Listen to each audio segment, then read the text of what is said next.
Previously, on Brad's Wheel of Coins, we spotlighted Bolivia, and then the wheel chose another, Ceylon.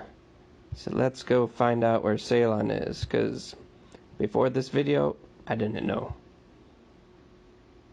Now it's pulling up Sri Lanka on the other side of the world, next to India. So Sri Lanka, or Ceylon, as it used to be called. It's here in the Indian Ocean off the coast of India in South Asia. Now, the name change from Ceylon to Sri Lanka was made in 1972. The capital is Colombo, and the languages spoke here are Sinhala and Tamil. Here's the flag of Sri Lanka, the lion and the sword, and the 4 bow leaves in the corner. We'll start with the early modern period of Ceylon. Francisco de Almeida was appointed the first Portuguese viceroy in the east, and he had a son, Lourenço, who he sent in search of commercial prospects in 1505. Lourenço made treaties with the people of Sri Lanka. The Portuguese eventually took control of the coastal areas, and the natives, the Sinhala kings of Kandy, stayed in the center of the island, while the Tamil Jaffna kingdom stayed in the north. Portuguese coinage was struck for Ceylon in Goa. So Goa is found in the southwest corner of India. Before that, they were locally struck from about 1597 till 1634, when they were ordered to cease. But then they resumed again in 1640. But then they stopped again in about 1645. Silver loren were also used as payment. The loren was not of Portuguese origin, but instead was from the Persian Gulf. But it was circulated in the area, and it's a thick silver wire flattened in the center with Arabic inscriptions on it. The difference in Ceylon was the lorens were almost always bent into a fishhook shape, while other areas it remained straight.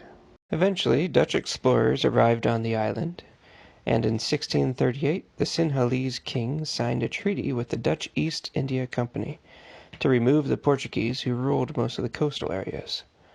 This resulted in the Dutch-Portuguese War, which the Dutch won, with Colombo, the capital, falling into Dutch hands by 1656. The Dutch, however, remained in the areas they had captured, violating the treaty that they signed in 1638. The circulating coinage of the time was the half and 1 doot, the 10 stuvers, and the 1/16, 1/8, 1/4, 1/2, 1 and 3 gulden, and the 1 ducaton.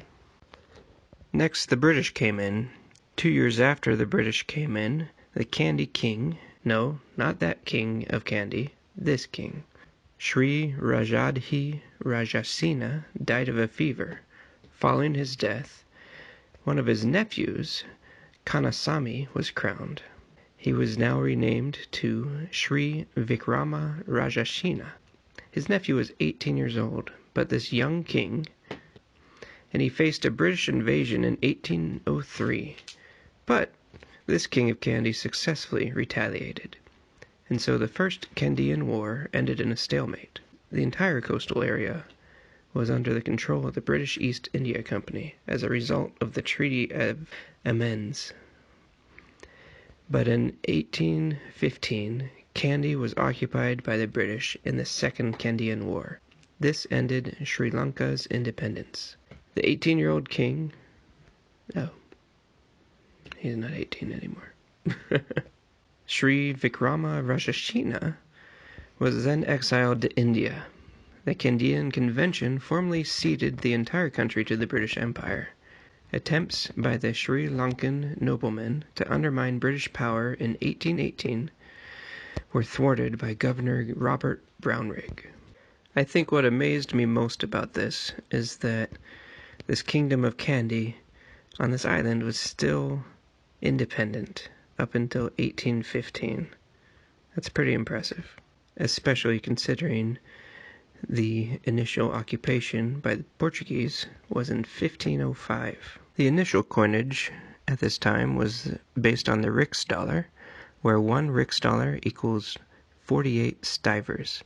The stivers were in the denominations of half, 1, 2, 24, 48, and 96. The Riksdaler was in 1 192nd, 1 196th, 1 48th, 1 24th, 1 12th, and 1 Riksdaler. The Riksdaler was used from 1801 to 1821. Later, the British ruler coins came in, ruler on the obverse. This was based with 1 rupee equaling 100 cents. We had the fourth, half, 1, 5, 10, 25, and 50 cent. And the rulers pictured were Victoria from 1870 to 1901, Edward VII from 1902 to 1910. 1904 was the last year of the 4th cent. George V from 1911 to 1936. George VI from 1937 to 1952. 1940 was the last year of the half cent, and in 1944 they added the 2 cent. I only own one of these, the 2 cent, pictured, the wave coin.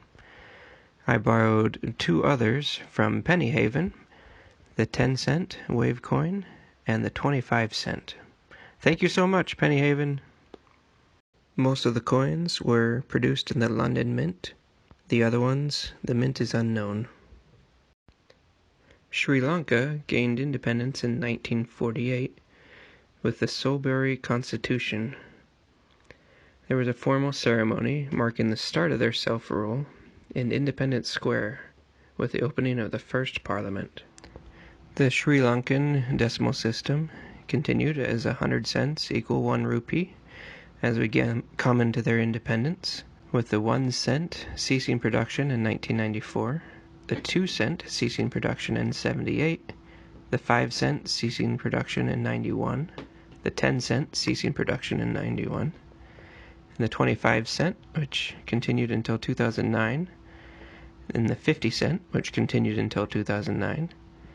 And then we have the 1 rupee coin, and the 2 rupees coin, the 5 rupees coin, and the 10 rupees coin.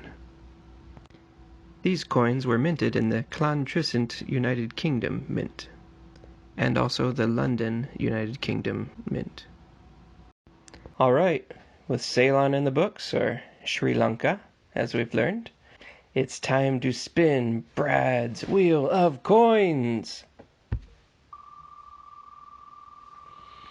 Where's it gonna land this time? Where will our travels take us? Oh, Bermuda. I'm liking that one. Alright, we'll see you next time. This has been Brad from Brad's World Coin.